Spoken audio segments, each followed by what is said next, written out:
Bismillahirrahmanirrahim. Assalamualaikum warahmatullahi wabarakatuh. Selamat datang kembali di channel Mazin Daily. Pada video kali ini kita akan membahas tentang eksistensialisme. Ini adalah aliran filsafat yang mengedepankan bagaimana eksistensi diri atau eksistensi dari suatu objek tertentu yang menjadi kajian utamanya. Oke, kita awali dari pendefinisian dulu ya. Jadi makna eksistensialisme itu seperti apa? Ini, eksistensialisme itu merupakan suatu studi filsafat ya yang terkonsentrasi dan fokus kepada penemuan diri dan juga makna-makna kehidupan melalui kebebasan berkehendak atau free will, kemudian choice atau pilihan, dan juga personal responsibility atau tanggung jawab personal. Maka para eksistensialis, yaitu para kaum atau penganut paham eksistensialisme itu percaya bahwa seseorang seharusnya ini dipaksa ya untuk memilih dan juga bertanggung jawab tanpa pertolongan dari entah itu hukum-hukum yang berlaku atau peraturan-peraturan etnis atau juga tradisi-tradisi. Maka responsibility atau tanggung jawab itu yang lebih dikedepankan adalah tanggung jawab personal tadi itu ya. Jadi seseorang dimanapun dia berada, dimanapun dia hidup, ini semestinya dipaksa untuk memilih dan juga bertanggung jawab atas pilihannya itu tadi, tanpa ada acuan dari hukum yang berlaku ataupun beberapa tradisi yang juga harus dipatuhi ya. Itu makna dari eksistensialisme dan juga bagaimana seorang eksistensialis mempercayai konsep eksistensialisme ya, eksis itu seperti itu. Kemudian sejarah dari eksistensialisme sendiri ya, aslinya itu pada abad ke-19. Ini ada seorang filsuf yang bernama Søren Kierkegaard dan Friedrich Nietzsche ya.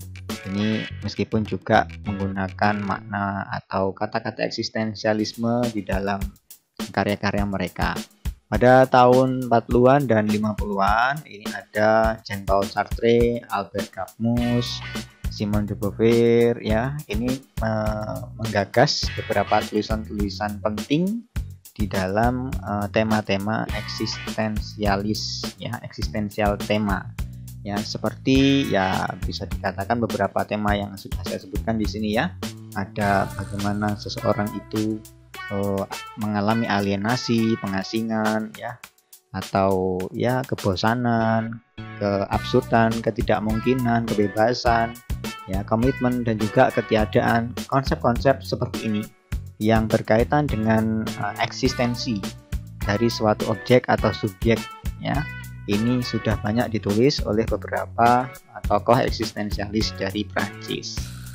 Ya, ini secara historis seperti itu. Maka tidak heran nanti ketika Søren Kierkegaard itu dikenal sebagai bapak eksistensialisme. Oke, kita akan jabarkan satu persatu ya pendapat dari para tokoh eksistensialis ini. Yang pertama ada Søren Kierkegaard. Ini dikenal sebagai bapak eksistensialisme. Menurut Kierkegaard, ya, seseorang ini harus bertanggung jawab atas pilihan hidupnya sendiri dan juga mengedepankan passionate, ya. Jadi walaupun eksis itu dikenal sebagai sesuatu yang lebih dekat dengan ide-ide materialis, tetapi menurut Søren Kierkegaard ini tetap tidak boleh meninggalkan passionate atau keyakinan irasional, karena dalam hidup manusia itu tidak semua hal bisa diselesaikan secara empiris ya. Termasuk di sini maksud saya adalah kajian-kajian metafisik seperti keyakinan keagamaan. Maka ini tetap harus diberikan ruang khusus yang tidak boleh dijadikan satu domain ya dengan objek-objek empiris. Maka di sini menurut Kierkegaard ya, seseorang memang harus bertanggung jawab atas pilihan hidupnya sendiri dan juga tetap mengakui ya keyakinan yang bersifat metafisik itu tadi, karena ini misalkan terkait dengan keagamaan seseorang ini memang wajib dimiliki ya. Kemudian ini berbeda ya dengan Friedrich Nietzsche ya. Friedrich Nietzsche hidup pada abad ke-19 ya. Pada saat itu memang sains dan juga sekularisme ini tumbuh dengan sangat pesat sampai kepada satu titik di mana banyak orang yang merasa bahwa Tuhan itu tidak lagi penting, sehingga ada ungkapan Tuhan telah mati. Itu menurut Friedrich Nietzsche. Ya, sebagaimana kita ketahui pada abad ke-19 ini revolusi industri ini mencapai suatu keberhasilan yang luar biasa, dan semuanya aspek-aspek di dalam kehidupan manusia itu serba terukur dan sangat sangat empiris gitu.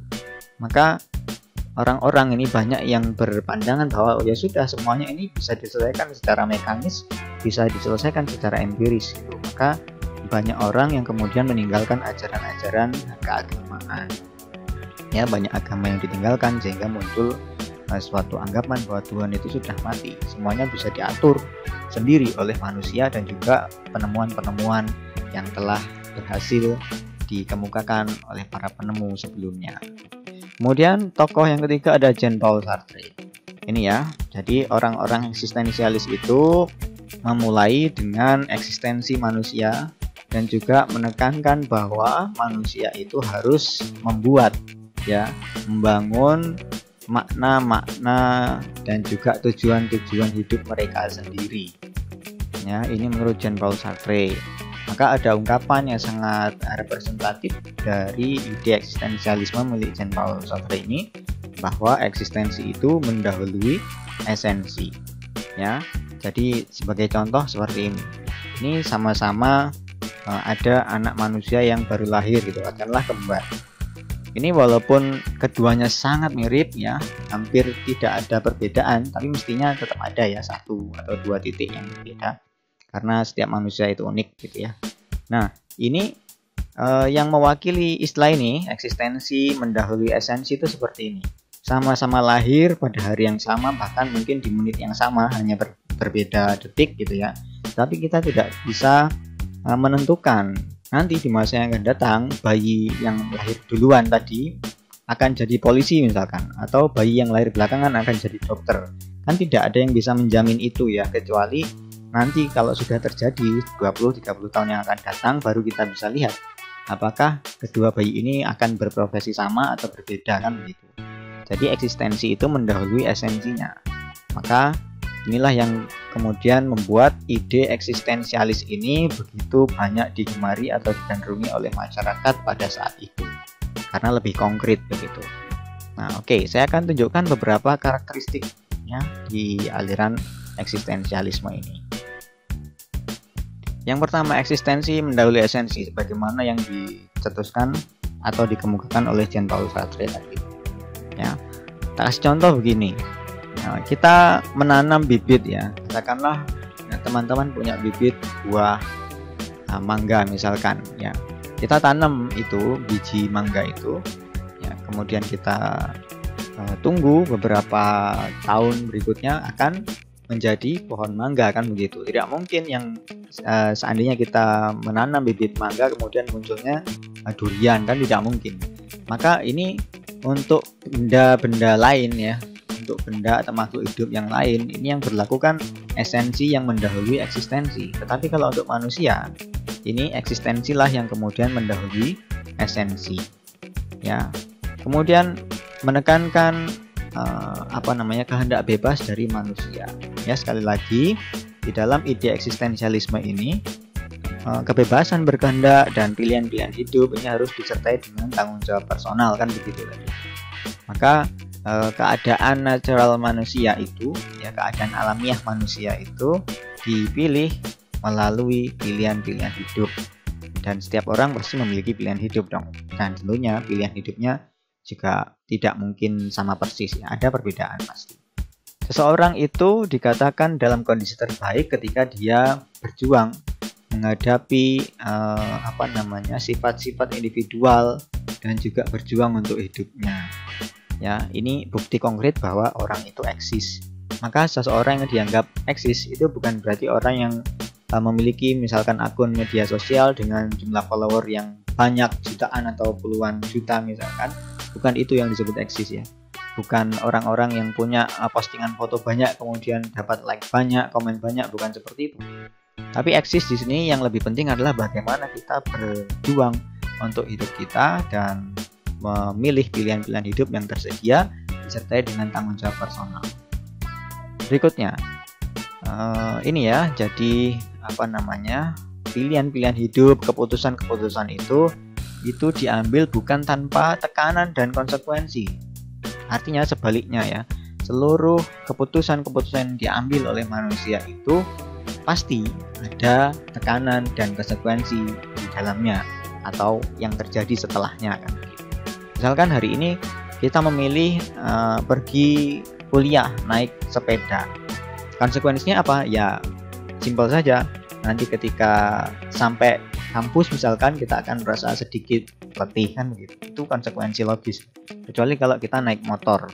Naik motor konsekuensinya apa? Ya tentu saja kita akan merasa tidak capek, tetapi tentu ada konsekuensi yang lain. Misalkan ketika teman-teman belum punya SIM gitu ya, maka konsekuensi yang muncul adalah mungkin kita akan kena tilang nanti kan di jalan kan gitu. Setiap keputusan itu pasti punya sisi tekanan dan juga sisi konsekuensi.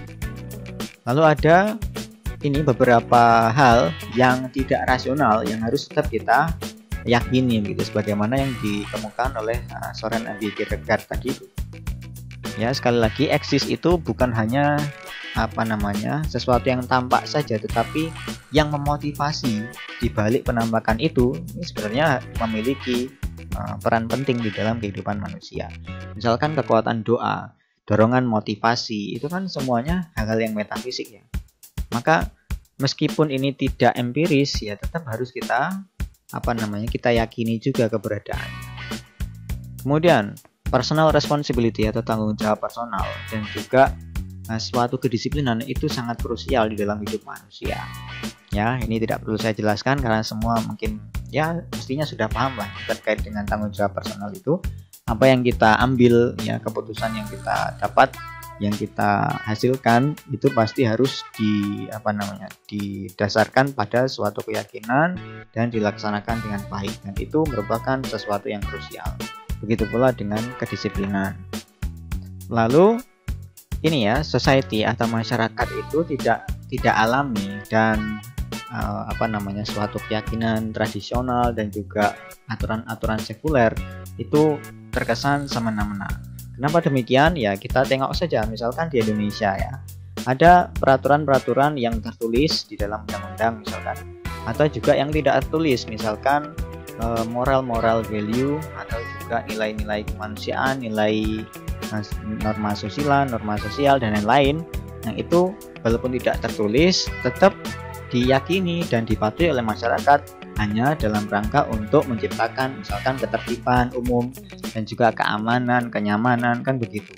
Maka masyarakat itu sebenarnya adalah kondisi yang tidak alami karena sudah ada banyak aturan-aturan di dalamnya. Nah, menurut eksistensialis ya, orang-orang eksistensialis ini tadi menyatakan bahwa masyarakat itu sudah nggak alami gitu. Sehingga untuk mendukung eksistensi itu ya agak kurang gitu ya. Nah, begitu. Maka dari sini kita bisa sampaikan ya kelebihan atau kekuatan dari aliran atau ajaran eksistensialisme ini. Pertama adalah ada banyak perkembangan, penemuan dan juga inovasi yang dihasilkan ketika kita mengedepankan prinsip eksistensialisme, karena eksistensi mendahului esensi ya. Ya tadi itu seperti yang saya jelaskan. Kemudian yang kedua, hidup kita harus tetap berjalan dinamis dan penuh dengan perubahan ya. Yang ketiga adalah gaya berpikir yang terbuka, open-minded style dari orang-orang eksistensialis itu menekankan kesadaran untuk memilih cara terbaik untuk kehidupan manusia. Ini kelebihan dari ide-ide eksistensialisme. Sebagaimana saya contohkan tadi ya, bahwa kita memang sebagai seseorang ini harus menampakkan eksistensi kita gitu. Misalkan ya teman-teman mungkin kenal ya Cristiano Ronaldo atau Lionel Messi gitu. Ini pesepak bola yang sangat luar biasa terkenal dengan segala pencapaian rekor yang mereka miliki, sekaligus nilai tawar daya jualnya yang sangat luar biasa sehingga gajinya mahal-mahal itu. Ini berefek begitu ya. Eksistensi seorang Cristiano Ronaldo sebenarnya adalah seseorang yang memang berbakat dan mengasah bakatnya dengan baik di bidang sepak bola, kan itu intinya. Tetapi ini berefek juga pada hal yang lain. Dengan begitu dia menjadi seorang yang kaya raya, miliarder kan begitu. Karenanya ada beberapa hal yang harus kita pelajari di sini, bahwa eksis itu tidak hanya sekedar bagaimana kita bisa membentuk karakter kita, tetapi bagaimana orang lain ini bisa mengenal karakter kita dengan baik, dan itu pasti akan berimplikasi pada kehidupan kita. Maka cara terbaik untuk hidup ya itulah yang kemudian dihasilkan dari gaya open minded itu. Nah, gitu. Kemudian ada beberapa kelemahan dari aliran eksistensialisme. Yang pertama, terlalu banyak subjektivitas dari individu. Karena eksis itu memiliki makna yang sangat konkret, dan pemaknaannya juga tergantung bagaimana seseorang mempersepsikan. Maka tidak heran ketika terlalu banyak subjektivitas di dalam mengembangkan eksistensi diri seseorang. Ya, yang kedua, tidak ada kebenaran objektif ya. Yang ada adalah kebenaran intersubjektif. Gabungan dari subjektivitas pemikiran masing-masing personal ini kemudian bergabung menjadi satu kesatuan dan membentuk kebenaran intersubjektif. Ya, sekali lagi, ukuran kebenaran manusia itu berbeda.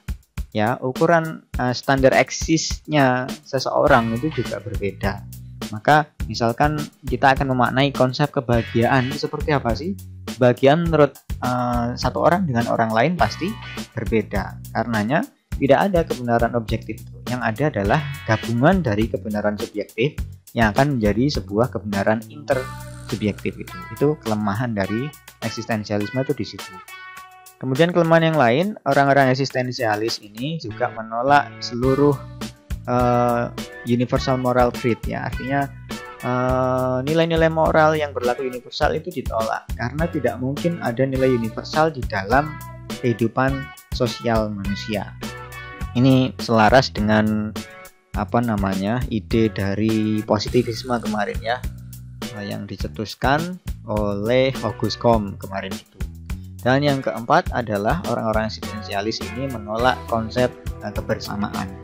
Kalau kita cermati tadi itu sejak awal bahwa beberapa tokoh tadi menyampaikan eksis itu ya sudah sebagaimana kita membangun karakter pribadi kita secara subjektif gitu. Dan bagaimana karakter kita ini dikenali dan diakui oleh orang lain, kan begitu ya. Maka kalau masih ada kebersamaan, tidak mungkin seseorang itu akan eksis. Karena kebersamaan ini berimplikasi pada timbulnya suatu aturan-aturan tertentu, suatu kaidah-kaidah yang harus dipatuhi, dan apabila dilanggar akan menimbulkan suatu sanksi, kan gitu. Dan ini adalah sesuatu yang tidak alami. Itulah yang kemudian menjadi dasar penolakan dari orang-orang eksistensialis ini, yang juga sekaligus menjadi kelemahan ya. Padahal kita ini kan hidup di dunia yang memang harus kita ciptakan keteraturannya, dan menciptakan keteraturan itu mustahil ketika tidak ada konsep kebersamaan atau tidak ada aturan-aturan yang jelas. Ya, itu kelemahan dari aliran eksistensialisme. Oke, jadi begitu ya teman-teman konsep dari eksistensialisme ini. Yang perlu teman-teman jawab, pertanyaannya simpel saja. Bagaimana ketika eksistensialisme ini kita terapkan dalam dunia pembelajaran ya, proses pembelajaran di dalam pendidikan ya. Apakah ini bagus atau jelek? Silahkan berikan contoh dan juga kemukakan argumentasi kalian. Saya kira itu dulu. Terima kasih atas partisipasi dan kehadirannya. Tetap keren, tetap semangat, jaga selalu kesehatannya. Assalamualaikum warahmatullahi wabarakatuh.